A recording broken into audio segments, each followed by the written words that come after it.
Picture this scene. Beverly Grove, Los Angeles, summer of 2017.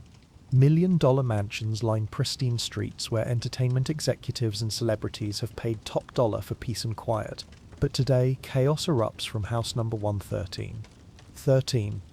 Angry neighbors pace their manicured lawns, phones pressed to their ears as they dial lawyers and city officials. News vans crowd the narrow street, police cars block traffic, and in the center of it all stands a 20-year-old kid with a camera filming every moment of the madness he created. This is not some random neighborhood disturbance. This is a carefully orchestrated business strategy that will make this young man millions of dollars. While his neighbors lose sleep and property values plummet, his bank account explodes. What would you do if you discovered that being hated made you richer than being loved ever could? Meet Jake Paul, the man who cracked the code of the attention economy and realized something that most people never figure out. In our digital world, negative attention pays better than positive attention. Much better. But this revelation came with a price that most people never see. The psychological toll of being genuinely despised by millions. The isolation that comes when your entire brand depends on making people angry. The trap of becoming so successful at being hated that you can never go back to being loved. By age 28, this controversial approach made Jake Paul over $100 million. It also made him one of the most recognizable faces on the internet, and simultaneously one of its most despised villains. This is the story of someone who chose money and fame over being liked by anyone. The question that haunts his entire journey is simple. Was that trade worth it?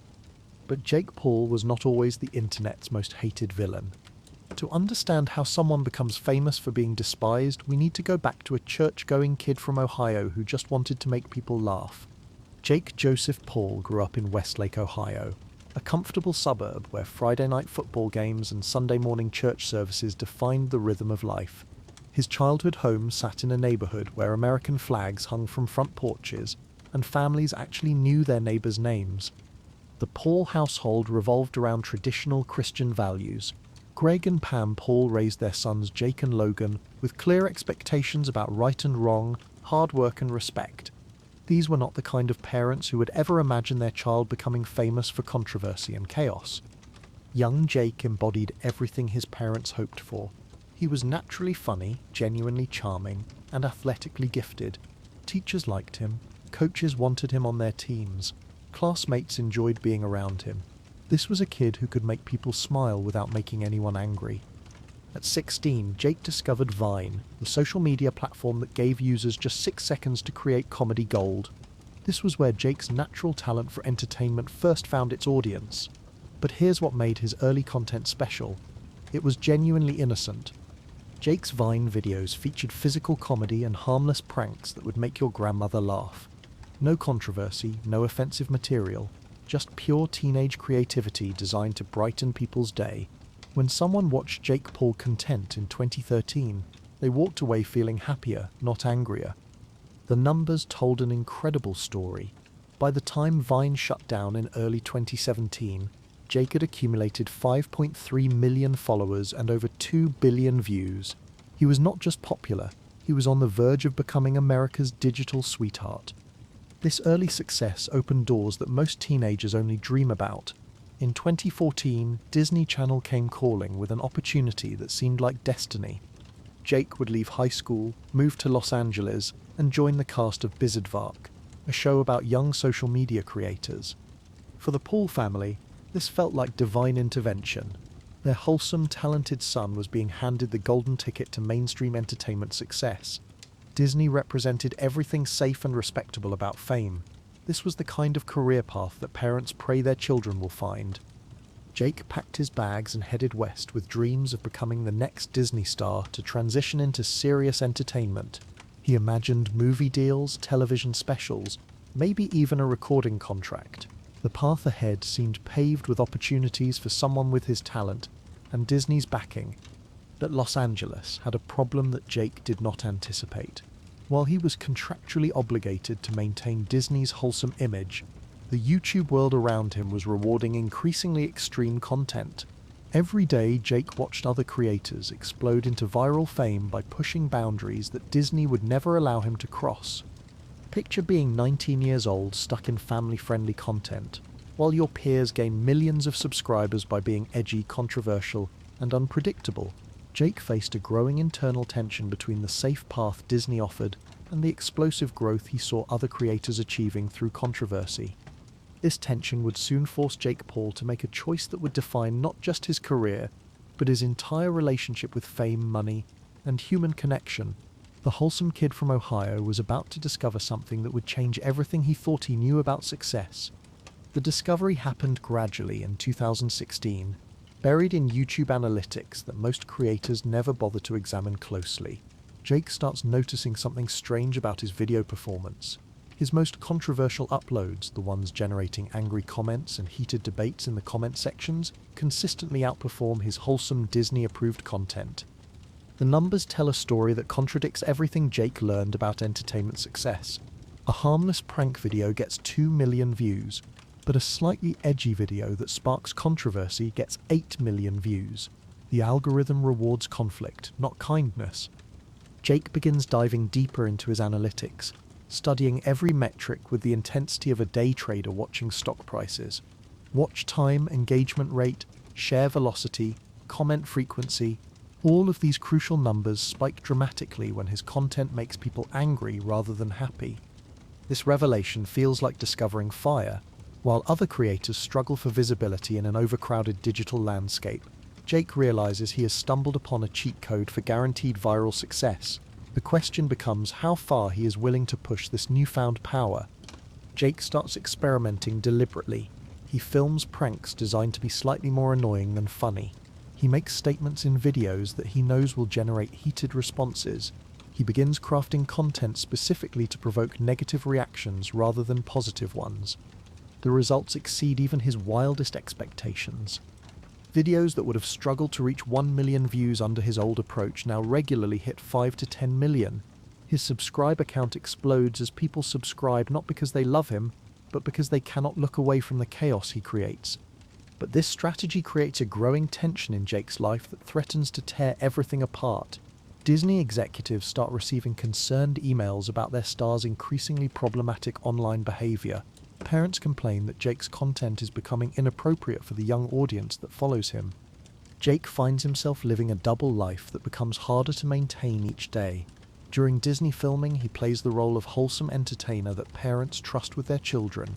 But the moment cameras stop rolling, he returns to his apartment to plan increasingly controversial YouTube content that makes him feel truly alive.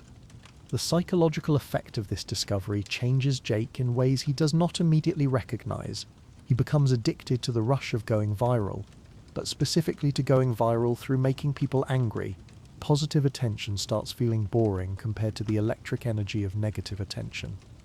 Imagine discovering that you could become the center of attention anytime you wanted, but only by making people dislike you. Most people would reject this trade immediately, but Jake Paul begins to see this as the ultimate form of power and control over his own destiny. Jake makes his choice. He will become the first creator to systematically weaponize controversy for profit.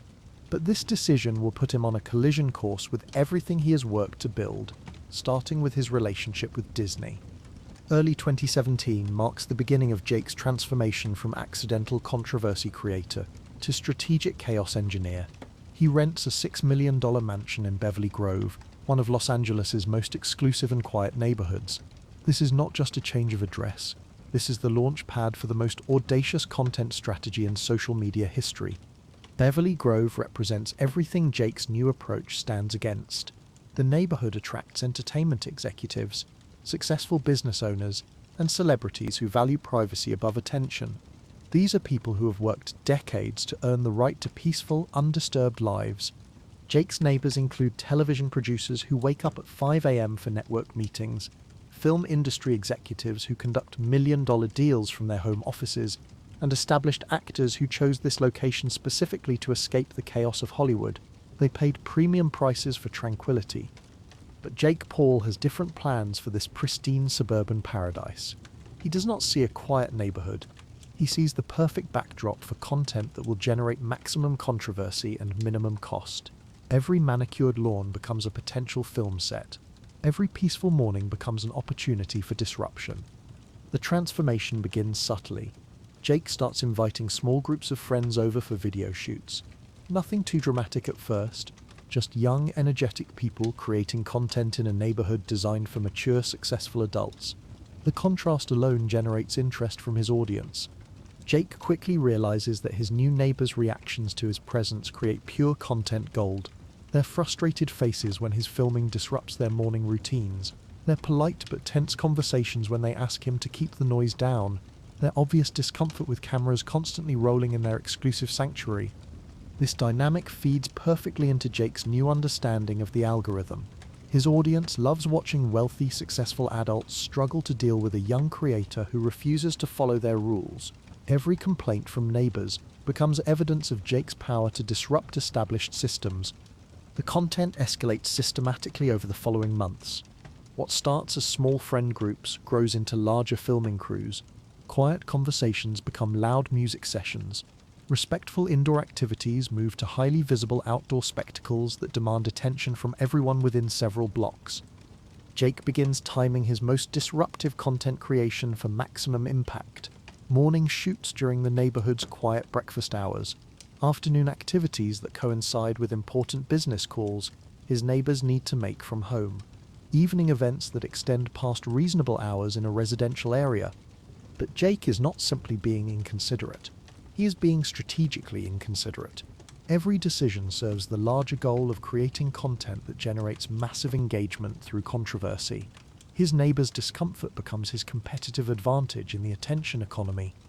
The content becomes increasingly extreme throughout the spring and summer of 2017. Jake sets furniture on fire in his backyard pool, creating smoke that drifts into neighboring properties. He organizes dirt bike races in the residential streets, turning quiet morning commutes into obstacle courses for his neighbors. Crowds of teenage fans begin camping outside Jake's mansion at all hours, but the crowds spill into the entire neighborhood. These fans climb on neighboring property, leave trash on private lawns, and create noise disturbances that affect everyone within several blocks of Jake's house. Jake films pranks that deliberately target his neighbor's property and peace of mind. He uses their driveways for video stunts without permission. He encourages his audience to find his address and visit, knowing this will bring chaos to everyone who lives nearby. The most revealing aspect of this phase is Jake's response to his neighbors' attempts to communicate with him directly. When they approach him politely to discuss the situation, he films these conversations and turns their discomfort into content for his channel. Every complaint becomes evidence of his power to disrupt established systems. Every frustrated neighbor becomes a character in his ongoing narrative about young creators challenging old money sensibilities. Jake frames himself as a revolutionary fighting against outdated social expectations. Meanwhile, his Beverly Grove neighbors escalate their own response to Jake's residency. Individual complaints to local authorities become organized group actions. Polite requests for consideration become formal legal notices about noise ordinances and property damage. By July 2017, the situation reaches crisis levels that force everyone involved to make irreversible decisions. Jake must choose between apologizing and returning to safer content, or doubling down on controversy and accepting the consequences. Disney must choose between supporting their problematic star or protecting their family-friendly brand reputation. The breaking point comes when local news stations begin covering the Beverly Grove situation as a neighborhood crisis story. Jake's personal content strategy becomes a public relations nightmare that extends far beyond social media platforms. Mainstream media attention brings scrutiny that neither Jake nor Disney can ignore. Jake faces the most important decision of his career during private meetings with Disney executives in July 2017. The company presents him with an ultimatum that will determine the entire trajectory of his professional future. Stop the controversial content creation, or lose the television show that launched his mainstream career. For most young entertainers, this choice would be simple. Disney represents everything stable and respectable about entertainment success. The network offers long-term career security, mainstream acceptance, and association with one of the most trusted brands in family entertainment. But Jake has been tracking metrics that tell a different story about where his real value lies. His controversial YouTube content generates more revenue per month than his Disney salary provides per year. More importantly, his social media audience engages with his chaos content at levels that television viewership cannot match.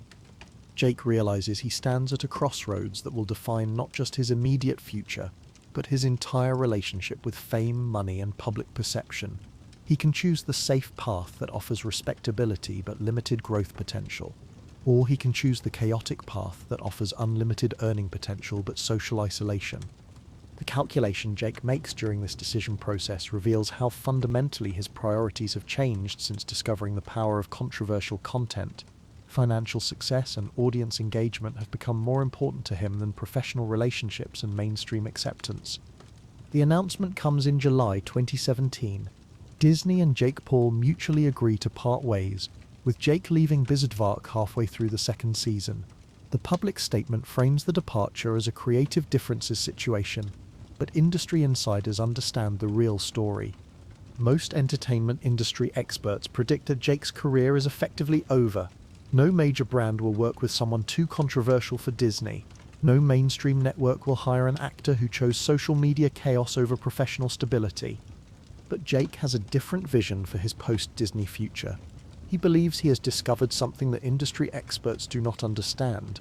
In the digital attention economy, being unemployable by traditional entertainment companies might actually be a competitive advantage. Jake's liberation from Disney restrictions unleashes a version of himself that his audience has never seen before. Without corporate oversight or family-friendly content requirements, Jake transforms into the full villain that his controversial strategy has been building toward. The content that emerges in late 2017 and early 2018 makes his neighborhood chaos look like innocent experimentation.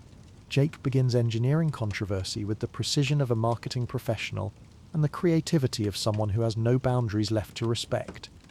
Every piece of content becomes designed to generate maximum outrage from maximum people. Jake makes statements he knows will anger critics. He creates scenarios specifically designed to make viewers uncomfortable. He positions himself as the antagonist in his own story, because he has learned that audiences engage more deeply with villains than heroes. The business model Jake develops during this phase revolutionizes how social media creators think about monetizing negative attention. Hate watchers still generate advertising revenue. Angry engagement signals boost content visibility in algorithms. Controversy creates free media coverage worth millions in advertising value.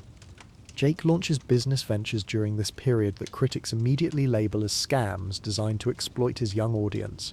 When the backlash arrives, Jake uses the criticism to create even more content and generate even more attention. Every attack becomes fuel for his controversy engine. The Team 1000 merchandise and educational program becomes Jake's first major post-Disney controversy. He promises to teach his audience how to become successful social media creators, but charges premium prices for information that critics claim is freely available elsewhere. When journalists and other creators expose problems with Team 1000, Jake responds by creating content that frames himself as the victim of jealous competitors who cannot handle his success. He turns legitimate criticism into evidence of his power to threaten established systems. This response pattern becomes Jake's signature approach to negative attention. Instead of addressing criticism directly or making changes based on feedback, he weaponizes the criticism itself to generate more content and more controversy. The most strategic decision Jake makes during this phase is his entry into professional boxing in late 2018. Boxing allows him to monetize being hated in the most direct way possible. Fans pay money specifically hoping to see him get beaten up by opponents they support. Every boxing match Jake participates in positions him as the villain that audiences love to hate. His opponents become heroes by default simply because they represent the possibility of defeating someone that millions of people desperately want to see lose. The boxing strategy proves that Jake has mastered something that most entertainers never understand. Being hated by many people can be more profitable than being loved by fewer people, as long as the hatred translates into attention and engagement that can be monetized. By 2020, Jake Paul reaches a position that no content creator in history has ever occupied. He becomes simultaneously one of the richest and most hated people on the internet. His strategy of monetizing controversy has worked beyond anyone's wildest imagination, but the world around him starts changing in ways that threaten everything he built. The ultimate test of Jake's approach arrives when social media platforms begin cracking down on controversial content with unprecedented severity. YouTube updates its algorithm to deprioritize divisive creators. Advertisers start avoiding polarizing personalities entirely. The very system that made Jake rich begins evolving to exclude people exactly like him. Instagram starts shadow banning accounts that generate too much negative engagement. Twitter implements stricter policies about harassment and inflammatory content. TikTok prioritizes positive, wholesome creators over controversial ones. Every platform Jake depends on for distribution starts working against his content strategy. The advertising landscape shifts dramatically during this period as brands become more conscious about association risks. Companies that once paid premium rates for Jake's massive audience now refuse to work with him at any price. The controversy that drove his success becomes toxic to potential business partners. Jake watches his contemporaries, who chose safer content strategies, continue growing their careers while his growth stagnates despite maintaining the same controversial approach that previously guaranteed success. The rules of the game change around him, while he continues playing by the old rules. But Jake's boxing career becomes his ultimate vindication during this challenging period. Critics dismiss him as just a YouTuber playing fighter, but Jake keeps winning matches against increasingly credible opponents. Every victory proves that being underestimated can be transformed into a devastating competitive advantage. The boxing ring becomes the perfect arena for Jake's villain strategy, because combat sports have always thrived on creating heroes and villains. Fans pay premium prices for pay-per-view events, specifically hoping to watch Jake get defeated by opponents they support. Jake's approach to boxing promotion revolutionizes how fighters think about building audiences.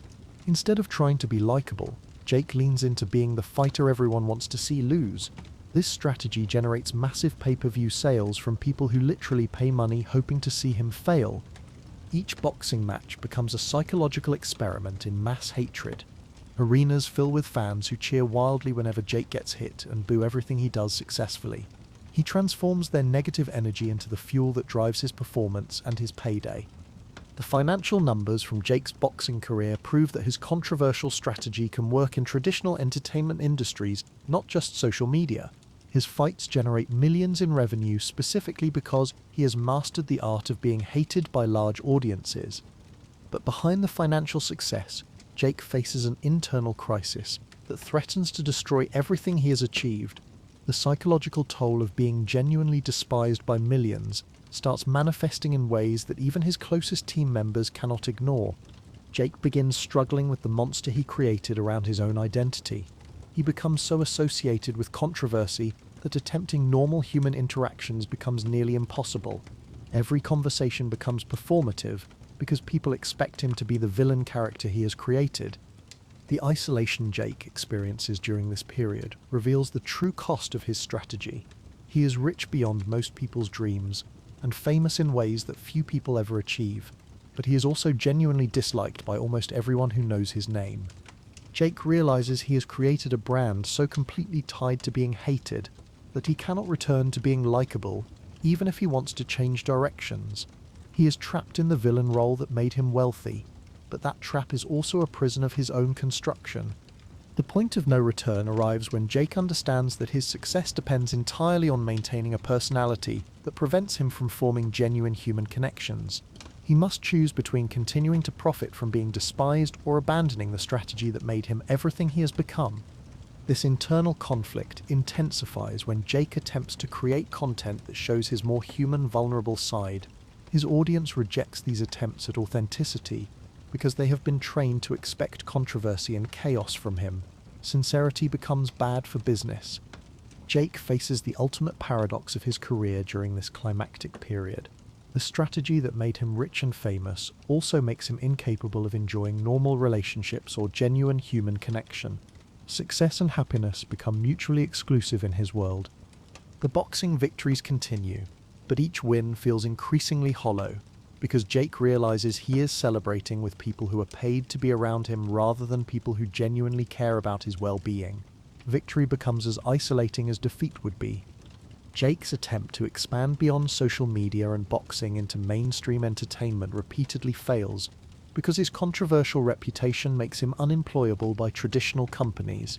The same notoriety that makes him rich also makes him a liability for established businesses.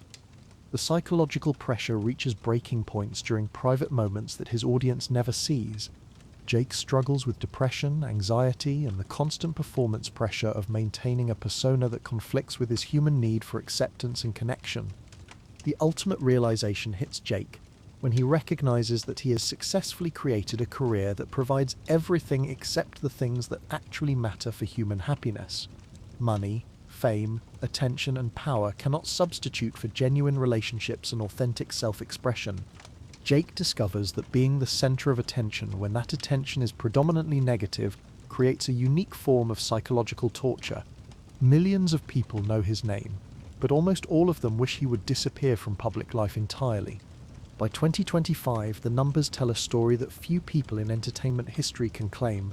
Jake Paul is worth an estimated $100 million and consistently ranks among the highest-paid social media stars in the world.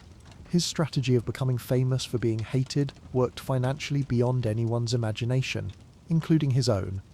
The boxing career continues generating massive paydays as Jake maintains his position as the fighter everyone loves to hate. Each match sells hundreds of thousands of pay-per-view purchases from fans who literally pay money hoping to watch him lose. He has successfully monetized hatred in the most direct way possible. Jake's business ventures expand beyond social media and boxing into energy drinks, merchandise, and investment opportunities. Every controversy he creates becomes marketing material for his various enterprises. The villain brand he built around himself generates revenue streams that most traditional celebrities never achieve. But the true cost of Jake's success becomes impossible to ignore as he reaches his late 20s. He is rich and famous, but not beloved. He is recognized everywhere, but not warmly welcomed anywhere. He chose financial success over human connection, and that choice defines every aspect of his daily existence. The isolation Jake experiences reveals itself in ways that his audience never sees. Simple activities like going to restaurants or attending events become complicated productions because his presence inevitably creates chaos. His fame is the kind that makes normal life impossible rather than enjoyable. Jake's relationships suffer under the weight of his controversial persona. Dating becomes nearly impossible because potential partners must consider whether they want to be associated with someone who is professionally hated by millions of people. Friendship becomes complicated because people question whether they are genuinely liked or simply useful for content creation. The psychological toll manifests in moments of clarity that Jake rarely discusses publicly. He has everything that society teaches young people to want, but he lacks the fundamental human connections that make success meaningful.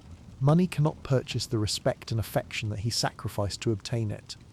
Jake's story reveals something uncomfortable about human nature and modern media that extends far beyond his personal experience. We collectively pay more attention to things that annoy us than things that inspire us. Jake did not create this system of prioritizing negative attention over positive content. He simply exploited it more effectively than anyone else. His success inspired countless imitators who learned that controversy pays better than creativity. Jake's model fundamentally changed how an entire generation thinks about fame. They no longer see it as something earned through talent and hard work, but as something seized through outrage and strategic chaos creation. The broader impact of Jake's approach extends into politics, business, and social movements.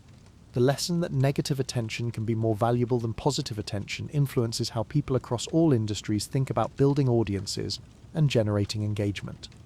But Jake's story also demonstrates the limitations of this approach. While controversy can generate short-term success and financial rewards, it creates long-term costs that are difficult to calculate and impossible to reverse. The brand he built around being hated becomes a prison that prevents authentic human connection. The ultimate question that haunts Jake's entire journey is whether his trade was worth making. He exchanged being liked by people for being wealthy and famous. Most observers would argue that he got the better end of this deal, but the psychological evidence suggests otherwise. Jake's attempts to pivot toward more positive content repeatedly fail because his audience has been trained to expect controversy and chaos. When he tries to show vulnerability or sincerity, his engagement rates drop dramatically. His success depends on maintaining a persona that conflicts with his human need for acceptance. The redemption arc that most celebrity stories include remains elusive for Jake Paul, because his entire brand depends on being irredeemable. Unlike other controversial figures who can apologize and change direction, Jake's financial success requires him to remain the villain that his audience loves to hate. This creates a unique form of professional trap that few people in entertainment history have experienced. Jake must choose between maintaining his controversial persona and preserving his wealth, or abandoning the approach that made him rich in favor of authentic human connection. The universal lesson embedded in Jake's story extends beyond social media and entertainment. His experience reveals the danger of optimizing for metrics that do not align with human flourishing. Success measured purely in financial terms can become a form of failure when it requires sacrificing everything that makes life meaningful. Jake Paul became exactly what he set out to be after discovering the power of negative attention. He is impossible to ignore and impossible to love. Whether that makes him a genius who cracked the code of modern fame, or a cautionary tale about the cost of choosing money over meaning, depends entirely on what you value more. The final reflection on Jake's journey forces us to confront our own relationship with attention, success, and human connection. His story serves as a mirror that reveals how our collective behavior shapes the incentives that drive individual choices. We created the system that rewards controversy over creativity, and Jake simply learned to exploit it. In the end, Jake Paul stands as proof that you can have everything society tells you to want while losing everything you actually need. His $100 million and global fame cannot purchase the respect, admiration, and genuine human connection that he sacrificed to obtain them. The question his story leaves us with is not whether his strategy worked. The financial results prove it did. The question is whether success that requires becoming universally despised is actually success at all, or whether it represents the most expensive form of failure imaginable. Perhaps the most haunting aspect of Jake Paul's story is that it remains unfinished. At 28 years old, he has decades ahead to live with the consequences of the choices he made in his 20s. The mountain he climbed by making enemies may be impossible to descend, leaving him permanently isolated at its summit, with only his money for company.